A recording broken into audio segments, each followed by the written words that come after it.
Hello, ladies and gentlemen. Welcome to Global Impact Tonight. I'm David McQuail. Thank you so much for tuning in as usual. Really appreciate you. Hope that you are fine and that all is going well with you.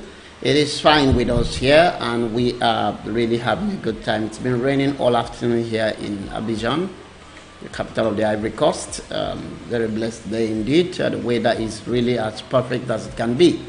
How is it over where you are? Special prayers to our friends in Nigeria, especially victims of the terrorist attack last Sunday at St. Francis Catholic Church.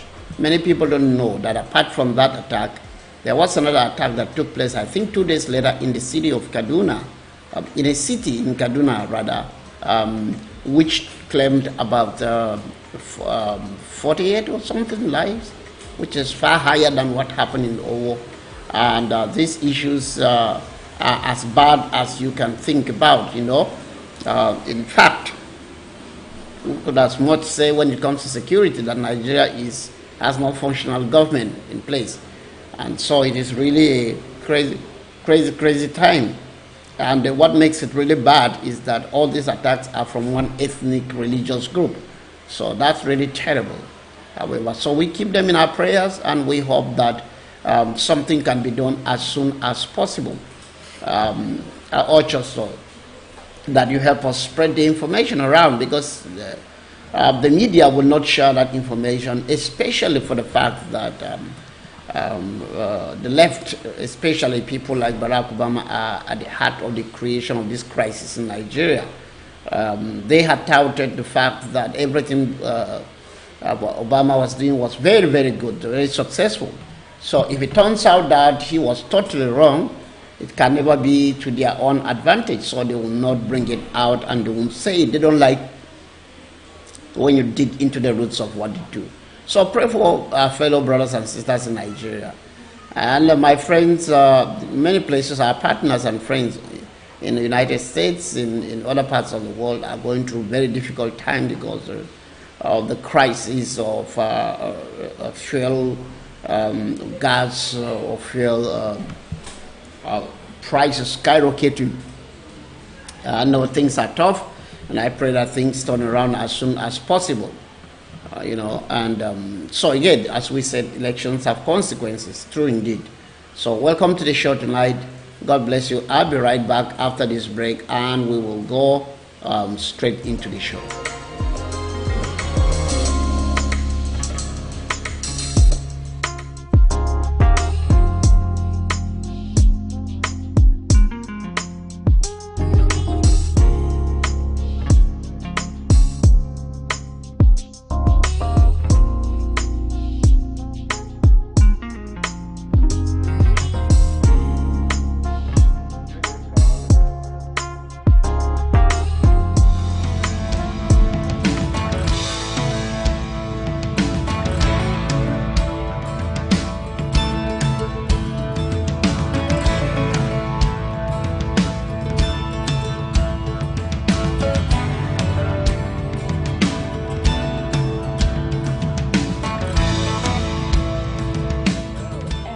This is Global Impact with David McQuail, your host. Isaiah chapter 2 verses 1 to 5 says that a time is coming when the church will rise in authority and influence and dominate the earth. And many nations will come and say, "Teach us the ways of the Lord." Global Impact is a show that inspires you as a Christian to rise up through the values of the kingdom of God and shine as light wherever you may be. We believe that missions is no longer limited to some isolated, unreached community in some dark continent. The church should reach out to all aspects of life, including politics, business, science and research, the media and diplomacy, and every aspect of human life. Join us on Global Impact, Monday through Friday, at 2 p.m. Eastern Time and 6 p.m. GMT. Global Impact is broadcast on TECNTV.com.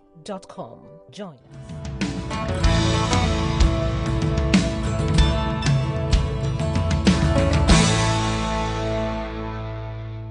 Welcome back.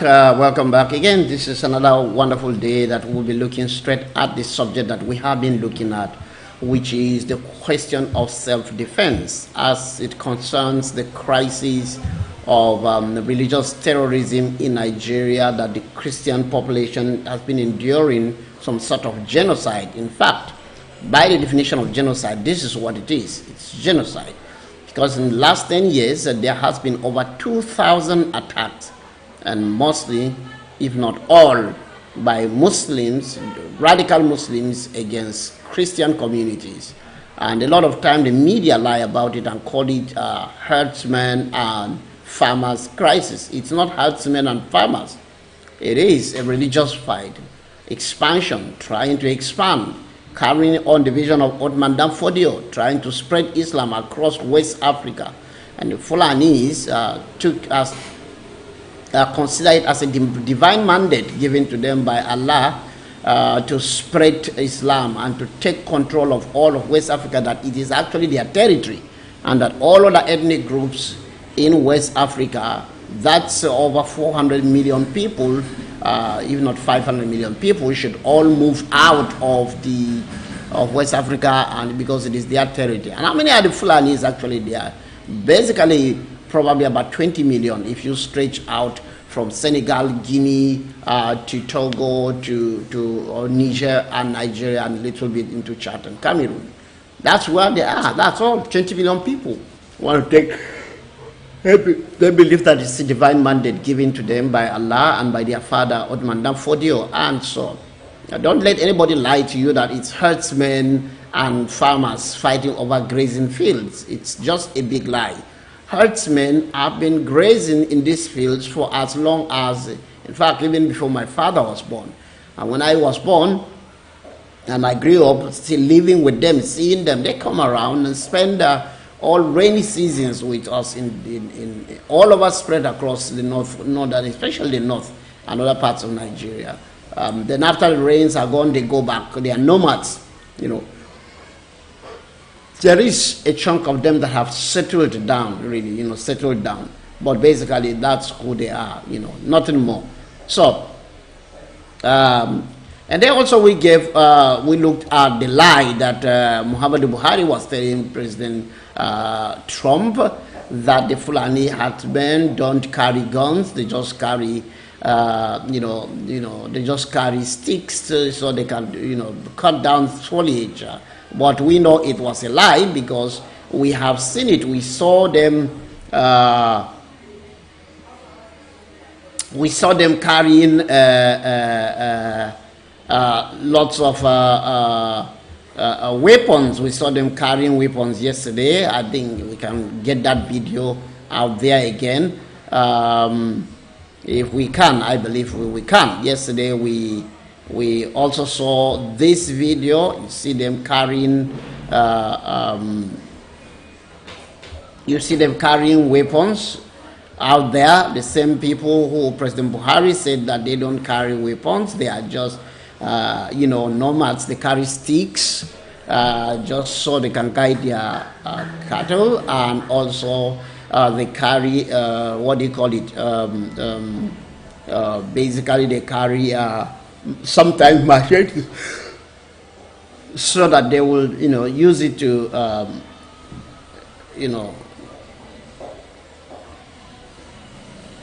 just use it to cut foliage for their cattle.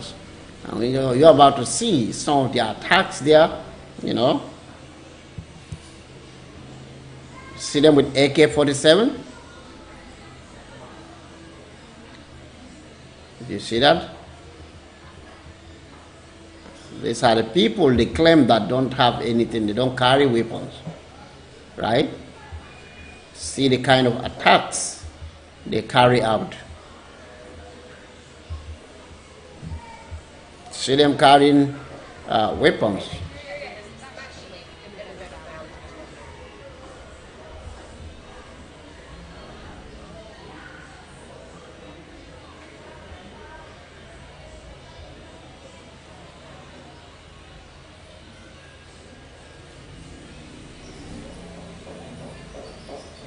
It's not just mere talking, because we see them. We see them in some of the attacks. We see them carrying out heavy weapons And, so it is basically the truth that they carry weapons. There's no doubt about it. They carry weapons and they attack communities. They go with AK-47s, they go with machetes, Take an example of this situation.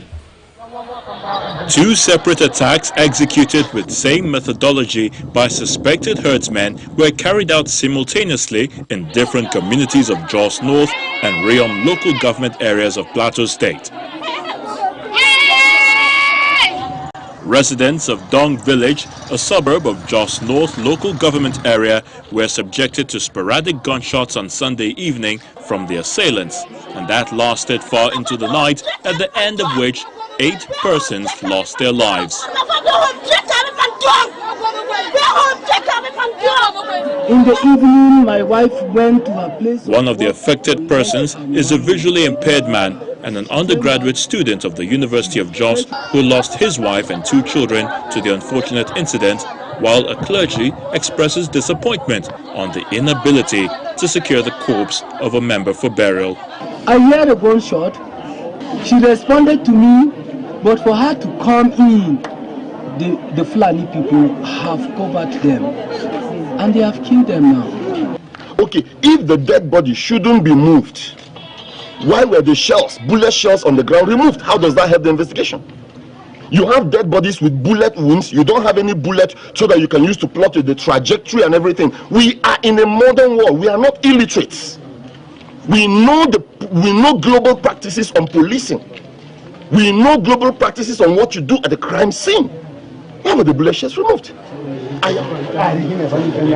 The same scenario played out in Kui village, just few meters to the Yakubu Gowon airport, where 4 males and 4 females were also killed by the attackers, and another sustaining injuries from machete cuts in what was described as unprovoked attack. We do not actually know the reason for this attack, because this community has not done anything to the Fulani that warrants this killing. And I think an attempt to take over more communities is the reason why they are persisting on this kind of attack. Reacting to the development, the Plateau State government expressed dismay at the attacks, which it says is capable of affecting the gains recorded in peace-building efforts in the state. Whoever that has the responsibility of making sure that investigation is done and arrests made, perpetrators will be taken to book. They will face the law and the consequences of the law thereafter. But above all, the state government, the state governor is very, very saddened because this is taking our peace efforts, which we have built all this while, so many steps backward. Meanwhile, the Plateau State Police Command and of Operation Safe Haven have deployed personnel to the affected areas to forestall further breakdown of law and order and any reprisal from the communities. Thank you, Channels Television. And really, that is how awful it is. Out there, it is truly awful in Jos, in Kaduna State, in Adamawa State, Benue State, and in Maiduguri, Borno State, and many other places where all these attacks just keep continuing endlessly. Over 2,000 attacks in the last 10 years. And, funny enough, no arrests are made. And a few times people caught some of the kidnappers, and then they were sometimes the state government would release them almost immediately. Sometimes you will hear that, they've ordered that they should come to Abuja, and then that's the end. As reaching Abuja, they are released and told to go.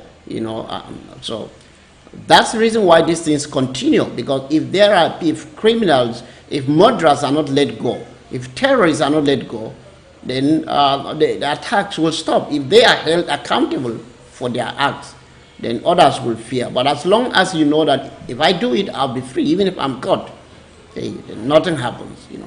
I'll be right back after this break.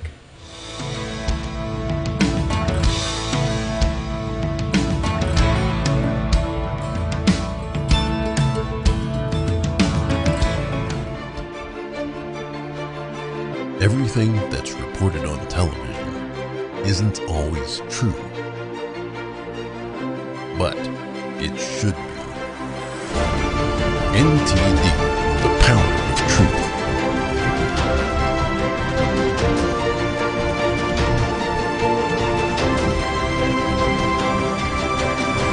Now available 24/7 on television and streaming platforms.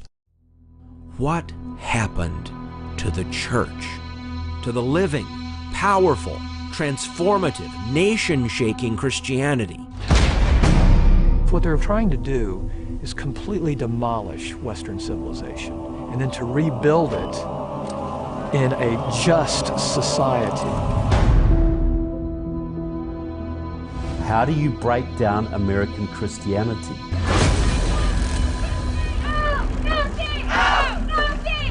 I think the problem today in our culture is many of our words have been co-opted and stolen and dumbed down and reversed.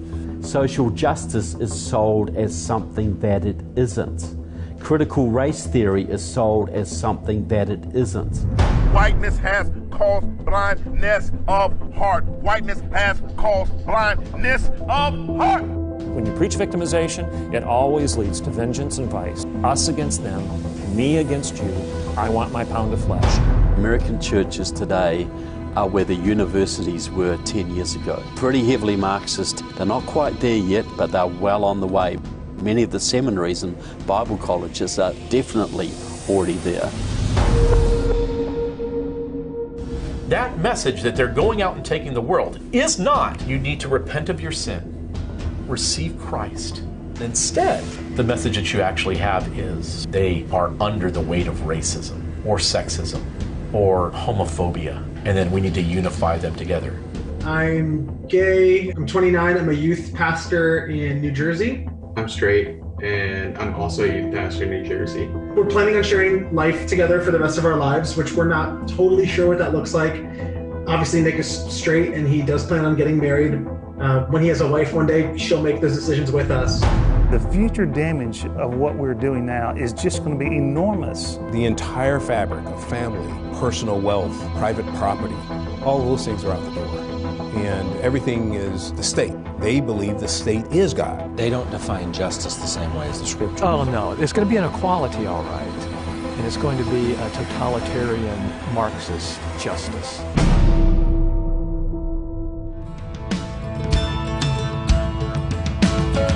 Okay, welcome back. So we're going to be watching a video from the Kukah Center, the Institute of Religious Freedom in Yola, Adamawa State in Nigeria. And here is a wonderful that's a really deep perspective to all these crises, even with testimonies of victims of some of the attacks, some who have carried the scars of this attack. Some of these images may be really disturbing, but I would like you to be cautious as you watch, I'll be right back after this video.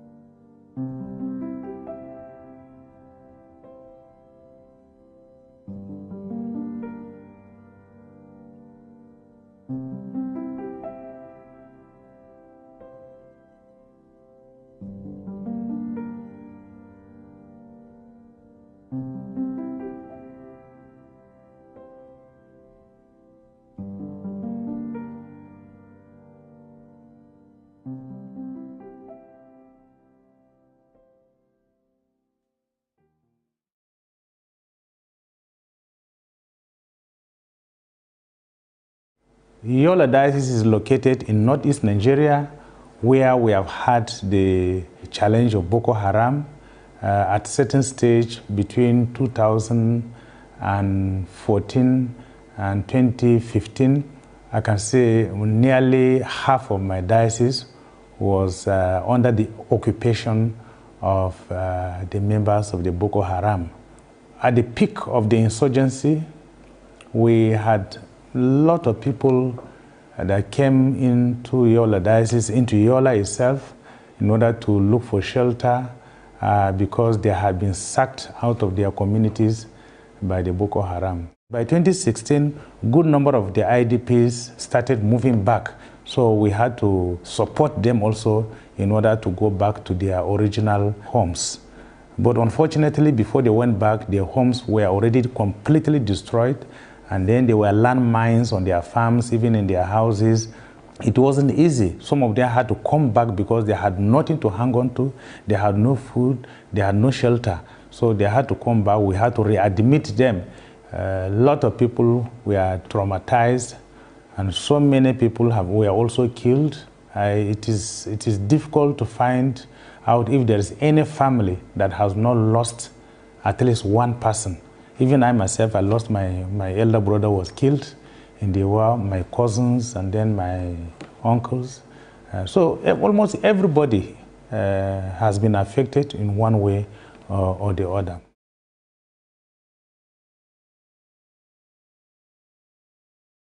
The violence now, even Boko Haram, ISWAP, the bandits, all of them now are teaming together to use violence, and particularly against Christians.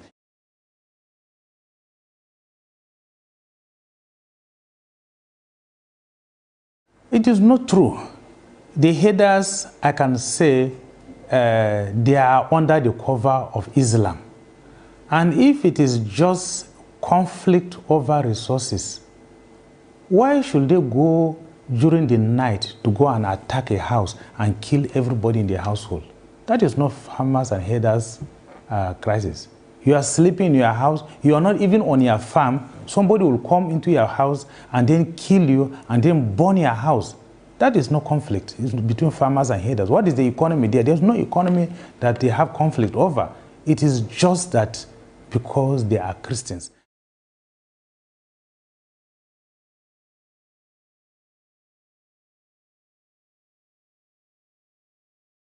Since the United States has delisted Nigeria from countries of particular concern, what we would like to hear from the United States now is for them to explain to us, give us the data. How is it that Nigeria is different from Nigeria of 2 years ago? Because we that are living in Nigeria, when it comes to discrimination, when it comes to persecution of Christians, we are still feeling it and we are still experiencing it. How is it that the Secretary of State that lives outside, he doesn't live in Nigeria, and he has not had any contact with us. He has not met us and asked us questions. We have not interacted. And then just of a sudden, we hear that Nigeria has been delisted. I think this is really disheartening, and all Christians in Nigeria are feeling very bad about it. So we want to know. We are now patient to hear, because they can't just delist without explaining. If they have statistics, probably the discrimination against Christians, persecution of Christians has become less than what it used to be in the past. We want to hear. But as far as we're concerned here in Nigeria, the persecution is more intense now than ever.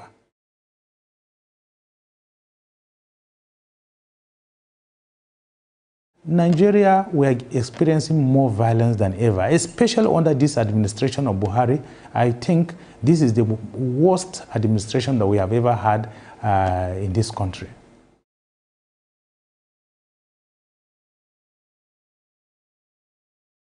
My message to my dear brothers and sisters, Christians all over the world, is that we want you to support us in your prayers. We want you to pray for us, because we are living in a very, very difficult situation. Without your prayers, we may not be able to survive it. Whatever way you can support us in order to strengthen our faith, so that our faith will not fail, I think will be very, very appreciative. And definitely, God Himself will bless you, because we are ready in order to die for our faith. And whatever possible that can be done in order to strengthen our faith, to support us, I think we appeal for that.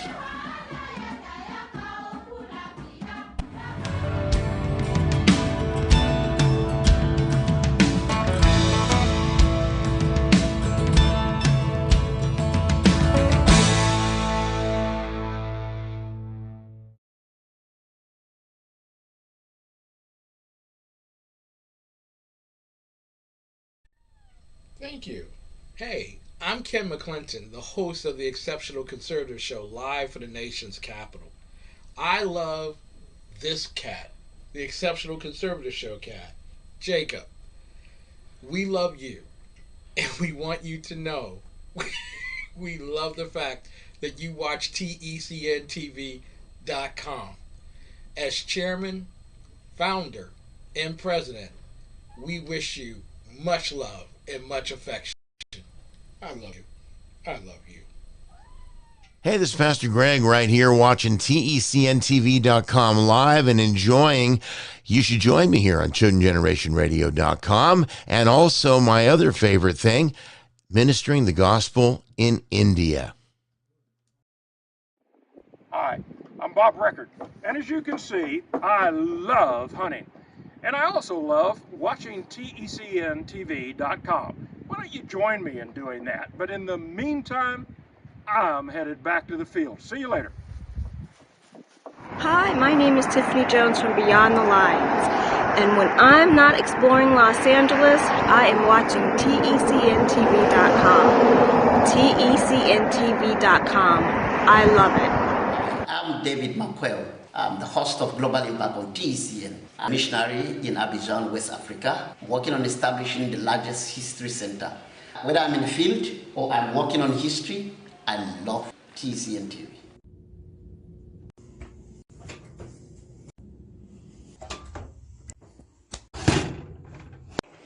When I'm not making delicious cookies, I'm watching TECNTV.com.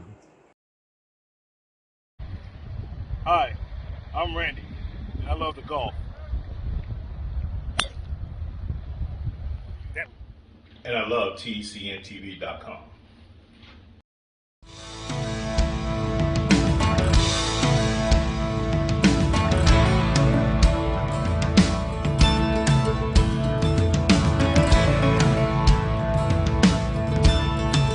Okay, so welcome back from the break. Thank you so very much for being patient and being there with us. And I hope that you're getting inspired or you're getting informed, because that's the reason why we are here.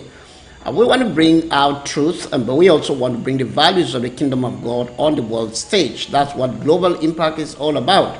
Bringing you news from Nigeria, from Africa, from other parts of the world, and also information, about what's going on and what should be done as Christians. How does our value apply on the world stage? We just watched a video from the Kuka Center, the Institute for Religious Peace in Nigeria, which is based in Adamawa State, Yola. Yola, the capital of Adamawa State in eastern Nigeria, northeastern Nigeria. It is sad. Yeah, it is sad. I remember. I think it was last year that the Biden administration removed Nigeria from the list of concerned nations, and it was truly outstanding. It is the same Biden who was under the Vice President Barack Obama. He was Vice President under Barack Obama.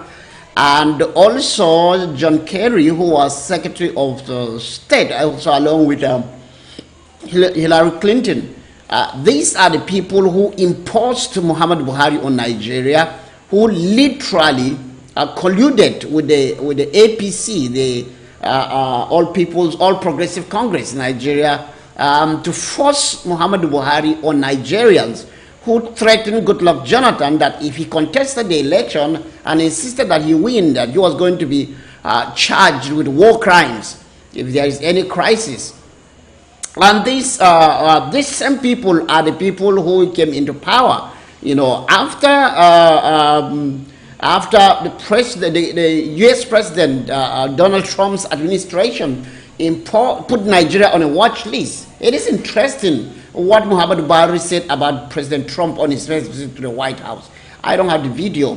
I wish I could get it, but I remember very well reading it myself and hearing him say it, that President Trump looked at him straight to his eyes and said to him, "Why are you killing Christians in Nigeria?"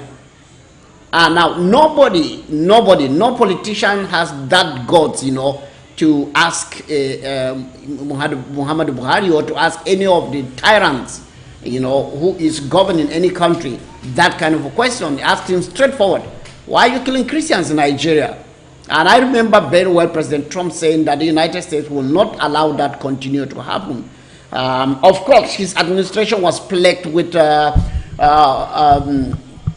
all kinds of manufactured crises back home to keep him busy, and he was not able to, I believe that he was not able to attend to these situations around the world, because of the way he was distracted at home.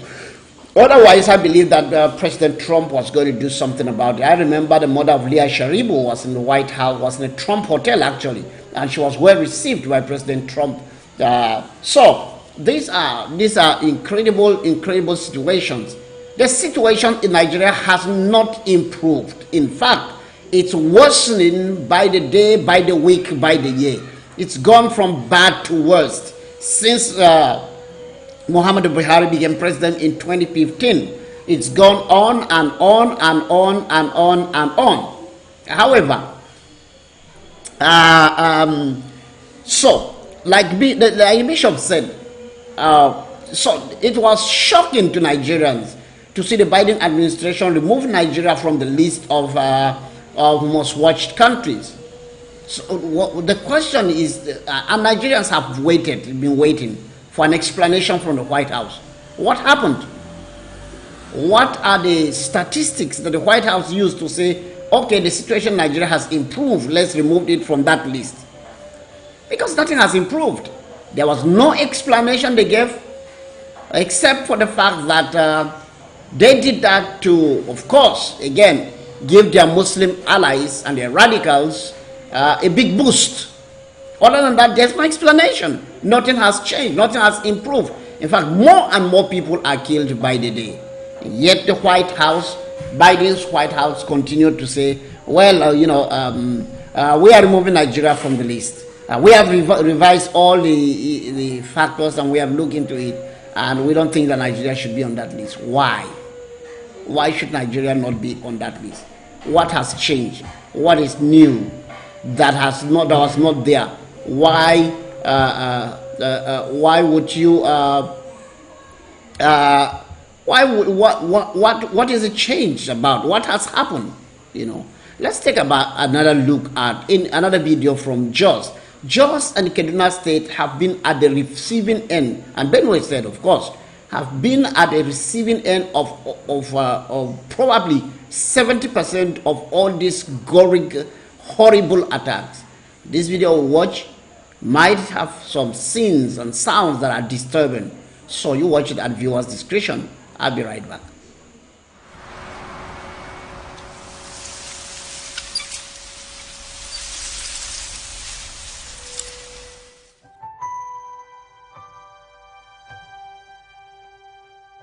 Duniyan nan ta riga ta kai wani wuri, wannan mutane sun masa mana da yawa.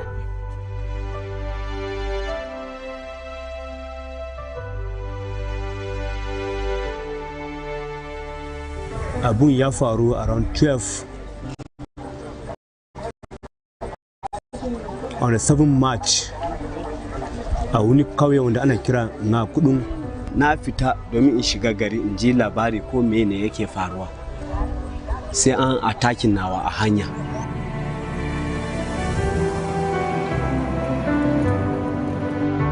Ban fitar da komai daga gidan nan ba, ban fitar da wani kudi ba, ban fitar da komai ba, komai condemned.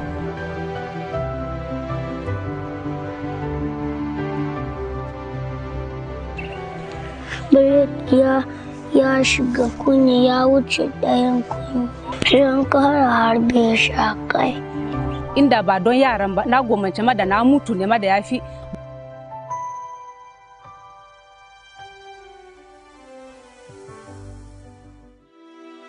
Since the turn of the year 2018, Darfur district of Bokos local government, Plateau State, Nigeria, has sent several inhuman violent attacks by Fulani headsmen. About 8 communities have been affected. Paramount of these communities is Ganda.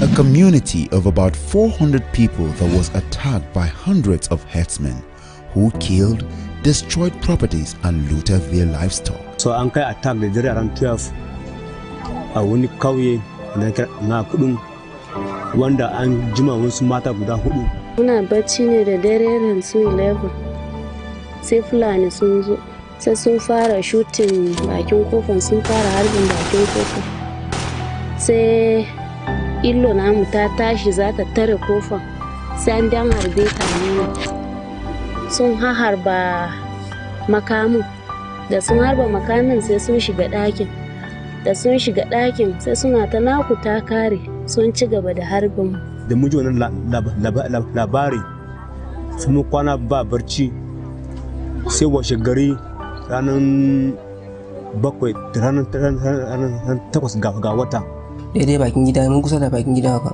to Fulani sun fita daga forest sai sun fara harbi Fulani ne ya cafke shi sun karya mashahan sai sun harbe shi gudu da uniform a ciki sai yara sun zo da gudu sun ce mana ai ga mutanen nan sun riga sun haura ta kasa bayan gidanmu muna gan kaman an juma abin zai saya tun daga safin har karfe 2 ba su tafi ba inda mu zamu fita to sai da ya kai wani wuri iri su karfe 3 sai na ce kai wannan abin fa in mun yi wasa fa kada wayannan mutane su zo su masa mana har ma ya zama wanda za su halaka mu da yara bayan da an ji harbe da safe sai mutane da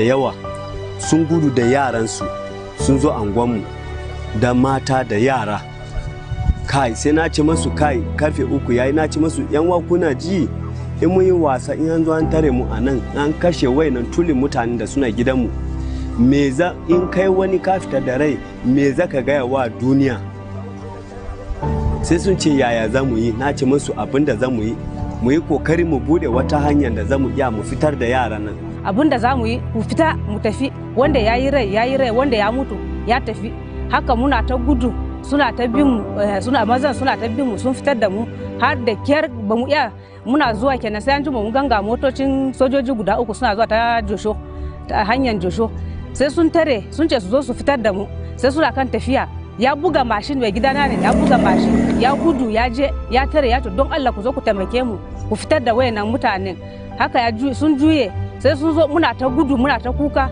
sai sun doka handset suna ta dokan wa a handset muna ta gudu yara sun gudu karshen ta wani ma zai zo yana ta gudu da ciki a kasa ne da taimakon ubangiji mun fitar da wayannan yara da matan mun kawo su gari sai mun koma da mun je mun koma gida ashe wayannan mutinkin da wayanda sun surrounding nan ne kawai ashe suna tukuna ne mobilizing juna an juma sai mun gan da sun kira salati wa Allahu akbar sai mun gan sun fito daga wurare ba mu san ma kai ba zan iya faɗa adadin su ba ma na yawan su ba.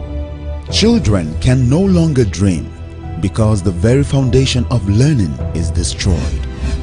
Teachers and fathers are killed and their schools destroyed.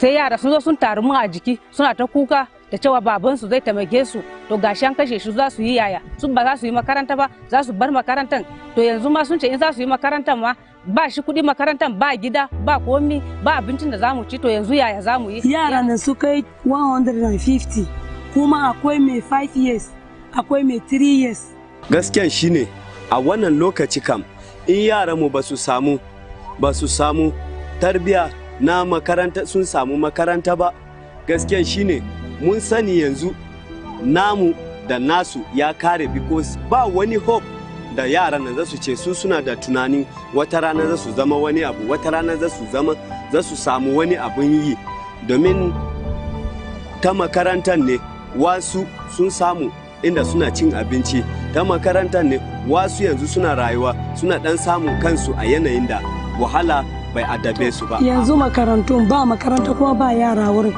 to yanzu mun sa su a nan nursery school nan kokin nan yaro karamin da na da shi din ma iya zo na yanzu din nan ma har yanzu bai sake ni ba mun zo na zai fita ya ce min mama bari je nema baba yana ta neman shi ya zo ce min bari in tafi ina je in kin gan shi in ya zo da mashin sai ku zo ku doke ni yanzu ni mai na nan a rikice ne ba san koya ne ma zan fara ba kamar ne yanzu gaskiya ban same ta da sauki ba yanzu ma abincin da zan ce sai na nema kamar inda na shiga kasuwa in na samu wani abu to shine in samu in dafa abinci, amma ban samu ba baran dafa ba domin ban da komai.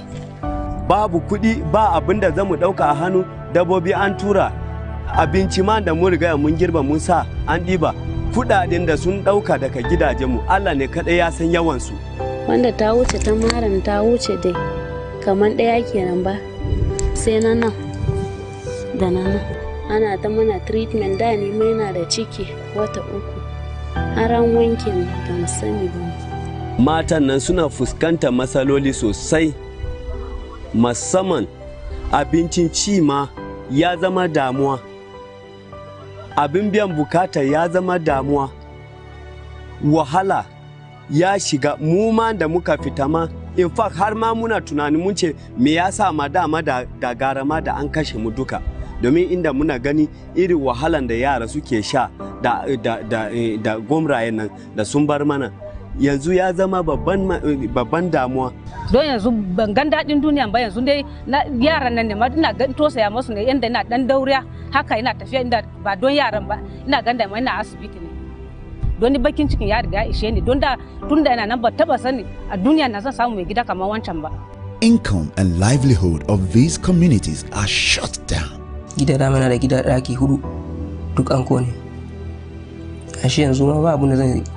Ina da family mai yanzu, ina da yaro da yanzu.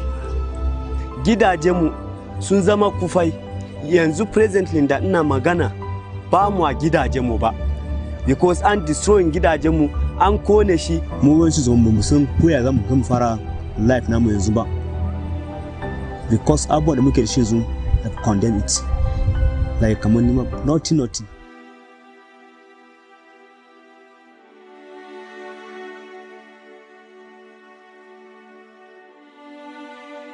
Sanadin wannan an kashe mahaifina mai suna Ishaya Matawal da yayana mai suna Bitrus Ishaya da kuma kanina mai suna Patrick Ishaya, malami ne na private school, shi headmaster ne na Kokin primary and nursery school na Ganda.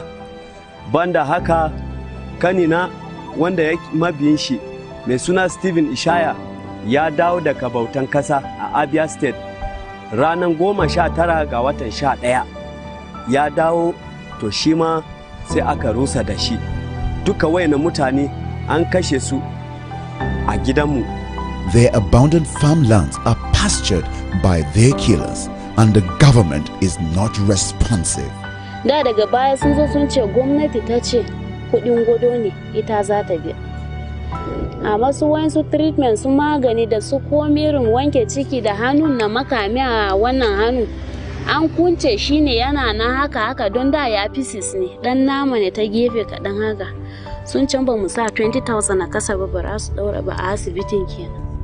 Sanda mun nema 20,000 mun ba su kanu, amma duk su maganin mu da komi mu ne muna yin, ko drip ko allura ne za miki dole sai kin siya. Gwamnati ta taimaka, ta zo ta yi mana taimako, in ta taimaka mana mai wa za mu samu mu koma gidajenmu, don yanzu ana noma ba mu da inda za mu yi noma.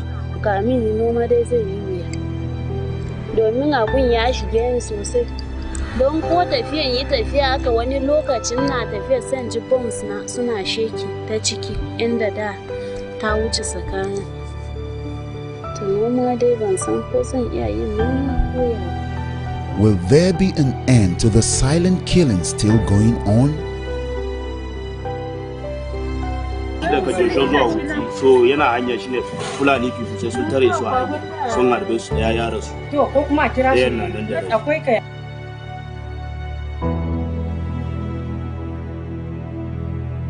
What remains of Ganda and other neighboring communities in Darfur district today are burnt, desolate structures and farmlands occupied by Fulani herdsmen. Will their lands ever be home again?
Everything that's reported on television isn't always true, but it should be. NTD, the power of truth.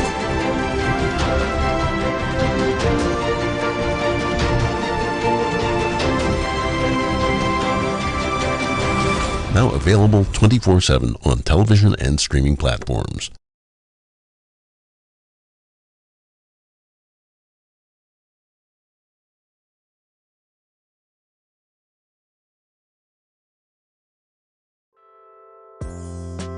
Dreams are potential seeds. They need someone to believe in them. They need someone to finance them. And they need someone to embrace them. Partner today with the World Mission Center, Abidjan, the Ivory Coast, and help us win Africa for Christ.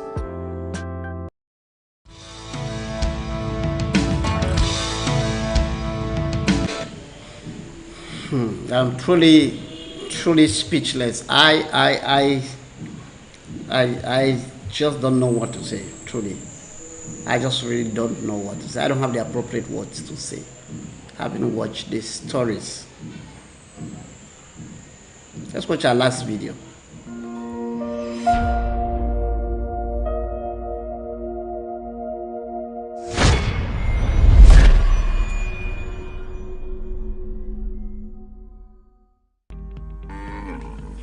Kò sí nǹkan kan mọ́, wọ́n ti bà gbogbo oko jẹ́.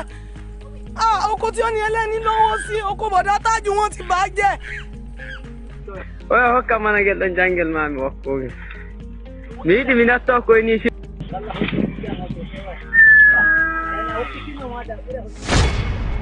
Do you know that hunger can be used as a weapon of war and also of absolute control?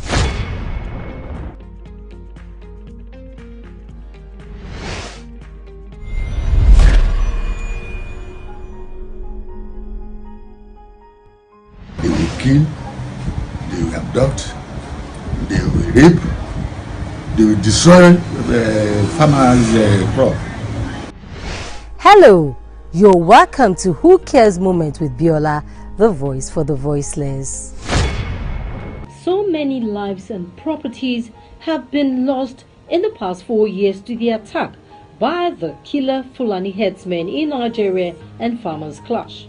If, as some propose, the bloody attacks and kidnapping are being perpetrated by foreigners, why then did the governor, Bala Mohammed of Bauchi, say that the killer headsmen carry AK-47 to protect themselves and their cows? In southern Kaduna, the Fulani head, in an exclusive interview with Who Cares Moment, said that most Fulani headsmen are finally revenging for years past where the cows have been stolen or attacked when they eat farm produce. Let's dig deeper to get the full picture. That's why they are coming back to take revenges. To retaliate for what they have done. When a Fulani man eats your crops, the next thing, report him to his leader or his leader. But no, they will not do that. They will take law into their hands. And that is it. And they made it to be a business of the day. When the Fulani man eats my palm lands, then I'll carry his cow, then from there I'll make a lot of money. That's the problem. If we respect the law of the country by allowing what they call it, get cattle roads for them to be passing and rearing their animals, this kind of thing will not be happening. That was one of the Hausa heads interpreting what the Fulani head said during my meeting with them concerning the issues they have with farmers and the reason for vengeance.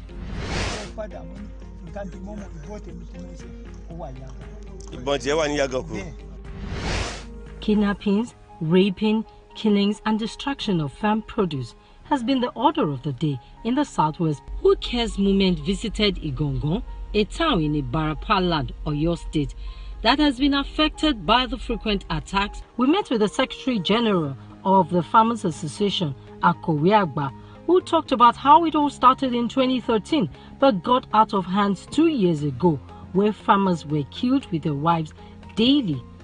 He also lamented on how the authorities and security agents took no action against them each time they reported formally, and this emboldened this killer Fulani herdsman.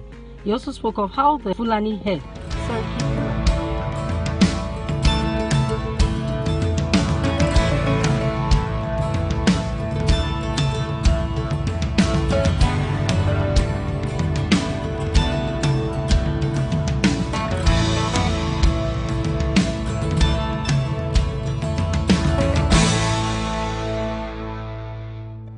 ya dawo to shi ma sai aka rusa da shi duka wayan mutane an kashe su. Thank you so very much for tuning in today. Please pray for Nigeria, pray for Christians in Nigeria, and if you want to help them, you want to support them, let us know. Our email scrolls down the bottom of the screen and we will know what we can do. Thank you so very much for watching. Please, if you can talk to your representatives, and if you have any link to any, member of Congress or member of Parliament in any country, there is a need for international political pressure to be put in the Nigerian government to do what is right. But most of all, for Christians, pray for the Nigerian church. God bless you. We'll be right back. God bless you. We've come to the end of the show. I'll have a great weekend. We'll see you next week. But meanwhile, remember that in TCN we have amazing weekend movies and documentaries which you can work and enjoy yourself. Thank you so much. God bless you. Their abundant farmlands are pastured by their killers, and the government is not responsive. Da daga baya sun zo sun ce gwamnati ta ce kudin godo ne ita za ta biya. Amma su wayansu treatment su magani da su komirin wanke ciki da hannun na makami a wannan